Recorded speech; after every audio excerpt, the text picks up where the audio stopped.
वाघनखांबाबत बेईमान लोकांनी बोलू नये, सरकारकडून वाघनखांबाबत जनतेची फसवणूक सुरू। वाघनखांवरून खासदार संजय राऊतांचा सरकारवर हल्लाबोल। यूपीएससीचे अध्यक्ष मनोज कुमार सोनींचा वैयक्तिक कारणावरून राजीनामा, कार्यकाळ संपण्याआधीच सोनींनी राजीनामा दिल्यानं चर्चांना उधाण।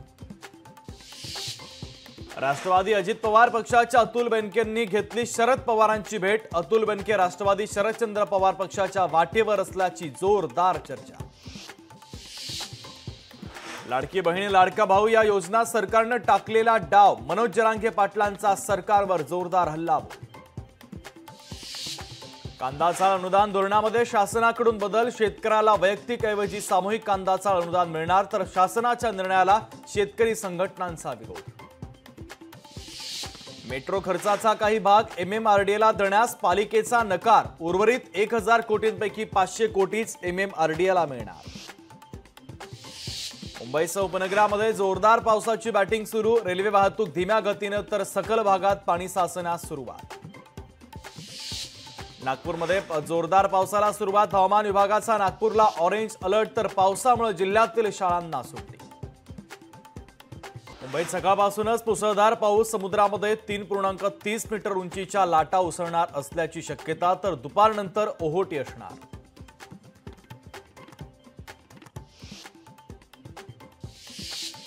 पवना धरणामध्ये आज सकाळपर्यंत 39.92% पाणी साठा, तर मागील 24 तासांमध्ये धरण परिसरामध्ये 87 मिलीमीटर पावसाची नोंद।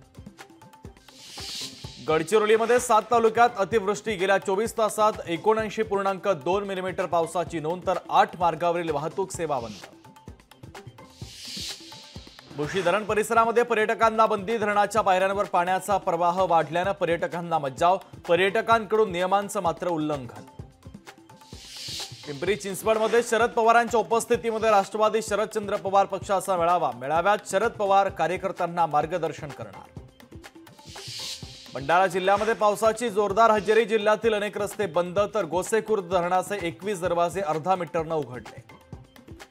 अमरावतीच्या चांदूर बाजार तालुक्यामध्ये मुसळधार पाऊस, तालुक्यातील काही गावांमध्ये पाणी शिरल्याने जनजीवन विस्कळीत।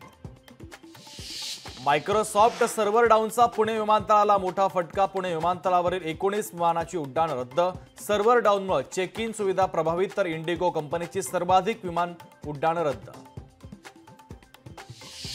कराडच्या पाणी प्रश्नाबाबत उपमुख्यमंत्री फडणवीसांकडे भाजपच्या अतुल भोसलेंकडून निधीची मागणी, कोयना नदी पात्रातील पाईपलाईन दुरुस्तीसाठी प्रशासनाला कार्यवाहीचे आदेश। अजित पवारांच्या अध्यक्षतेखाली पुण्यामध्ये जिल्हा नियोजनाची बैठक, बैठकीच्या निमित्तानं अजित पवार, सुप्रिया सुळे, शरद पवार एकत्र येण्याची शक्यता।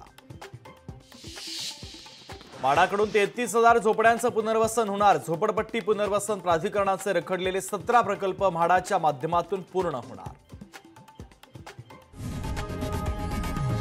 लोकशाही मराठी ऐका, पहा, जागरूक रहा।